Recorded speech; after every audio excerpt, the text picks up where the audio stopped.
राजस्थान में जैसे जैसे सरगर्मियां बढ़ रही है चुनावों की, ठीक वैसे ही अब राजस्थान की राजनीति दिलचस्प भी होती जा रही है। बीजेपी अपने दांव खेल रही है और कांग्रेस अपने। अब देखना यह है कि बीजेपी के दाव कांग्रेस पे कितना सीधे पड़ पाते हैं। और ऐसा ही एक दाव अब सचिन पायलट को लेकर बीजेपी ने खेल दिया है। और सीधी हुई दिखती हुई बात है कि सचिन पायलट जो है वो कहीं ना कहीं लोकप्रियता के मामले में बीजेपी के लिए सबसे बड़ा चैलेंज बनते जा रहे हैं।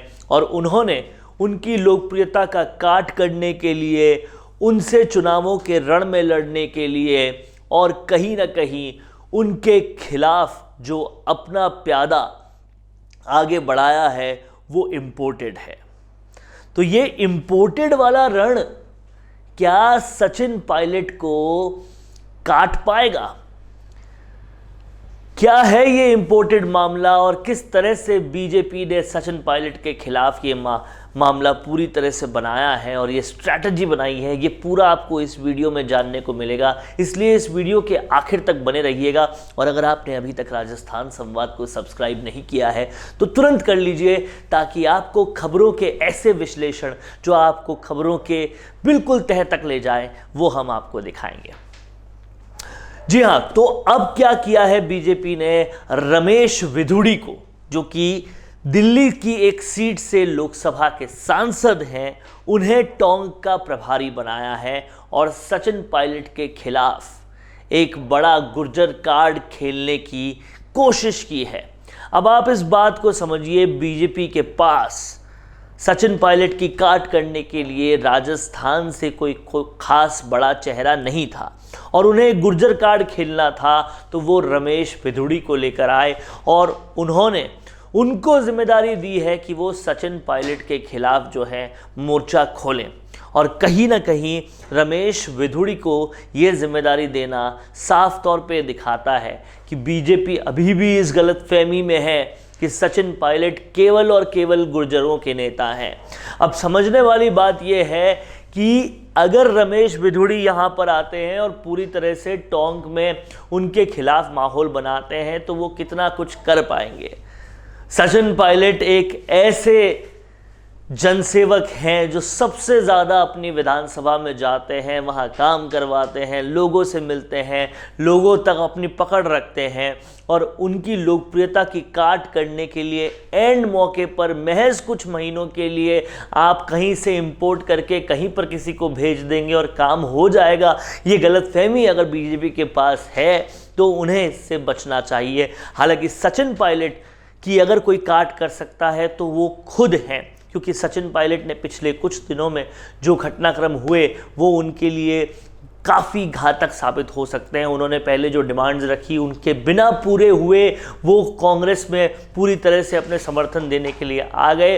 ये कहीं ना कहीं उनके खिलाफ काट कर सकती, क्योंकि उनके कार्यकर्ता मन ही मन काफ़ी दुखी हैं। लेकिन रमेश विधुड़ी आकर सचिन पायलट का कुछ बिगाड़ पाएंगे, ये सोचना बीजेपी के लिए बहुत गलत है। और बीजेपी की ये स्ट्रैटेजी कहाँ तक सही साबित होगी ये वाकई आने वाले वक्त की बात है और आने वाले वक्त को देखने की बात है। क्योंकि गुर्जर वैसे भी कांग्रेस से बहुत ज़्यादा दुखी हैं और कहीं ना कहीं सचिन पायलट के साथ जो कांग्रेस ने किया उससे गुर्जर उनसे दूर ऑलरेडी हो चुके हैं।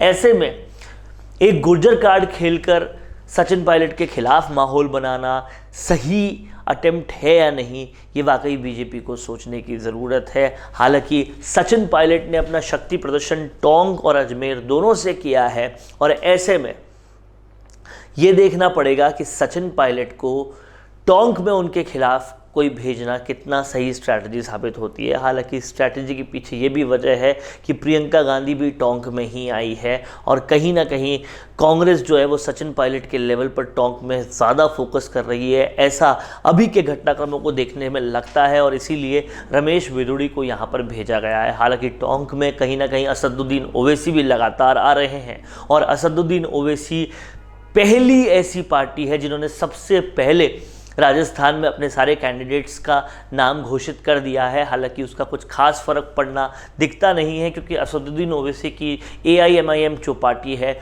उसका नामो निशान राजस्थान में नज़र नहीं आता। ऐसे में क्या कुछ होगा क्या कुछ नहीं सचिन पायलट के साथ, वो देखने वाली बात होगी, क्योंकि AIMIM वहाँ के मुसलमान वोटिंग जो कि काफ़ी है उन्हें टारगेट कर रही है और कहीं ना कहीं सचिन पायलट के लिए उन वोटों को कम करने का काम कर रही है। रमेश विदुड़ी को भेजना वहाँ पर गुर्जरों को टारगेट कर रहा है और कहीं ना कहीं सचिन पायलट के उन वोटों को कम कर रहा है। ऐसे में अब सचिन पायलट के लिए भी एक चैलेंज होगा कि किस तरह से इन दोनों सिचुएशंस को पाट पाते हैं। पर इनसे खतरनाक सिचुएशन ये है कि सचिन पायलट के जो खुद के कार्यकर्ता हैं वो इस बात से दुखी हैं कि कांग्रेस उनके साथ बिल्कुल भी सही नहीं कर रही, और उन्होंने जो कांग्रेस के खिलाफ मोर्चा खोला था जिसमें वो कहीं ना कहीं जन संघर्ष यात्रा अजमेर से चलाए थे, उससे पहले उन्होंने अनशन पर बैठे थे, वो जिन मुद्दों को लेके की गई थी उन मुद्दों पर पूरी तरह से कांग्रेस ने काम नहीं किया। उसके बाद भी वो बैकफुट पर आकर मान गए और पूरी तरह से अब इलेक्शन कैंपेन के लिए राज़ी हो गए। ये उनके कार्यकर्ताओं को कहीं ना कहीं हतोत्साहित करने वाला है। ये बात सचिन पायलट के खिलाफ ज़रूर जा सकती है, लेकिन रमेश विदुड़ी और असदुद्दीन ओवैसी उनका ज़्यादा कुछ बिगाड़ पाएंगे ऐसा प्रतीत नहीं होता है। कैसा लगा दोस्तों आपको ये वीडियो, हमें ज़रूर बताइए और कमेंट सेक्शन में लिखिए आप क्या मानते हैं। क्या असदुद्दीन ओवैसी या रमेश विदुड़ी जैसे नेता सचिन पायलट का कुछ बिगाड़ सकते हैं, और अगर नहीं बिगाड़ सकते तो क्या सचिन पायलट के साथ जो कांग्रेस ने किया है वही कांग्रेस का सब कुछ बिगाड़ देगा? इस पर अपनी राय ज़रूर लिखिए कमेंट बॉक्स में, और अगर आपको ये वीडियो अच्छा लगा है तो शेयर ज़रूर कीजिएगा। नमस्कार। कौन देखता है अब टीवी पर आपको कितनों ने देखा, ये कैसे पता चलेगा?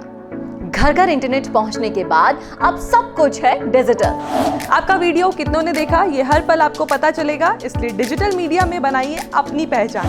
4.5 करोड़ से ज्यादा व्यूज और 3,27,000 से ज्यादा सब्सक्राइबर वाले राजस्थान के चैनल राजस्थान संवाद पर करवाइए कवरेज। ज्यादा जानकारी के लिए व्हाट्सएप करें 7339900549 पर।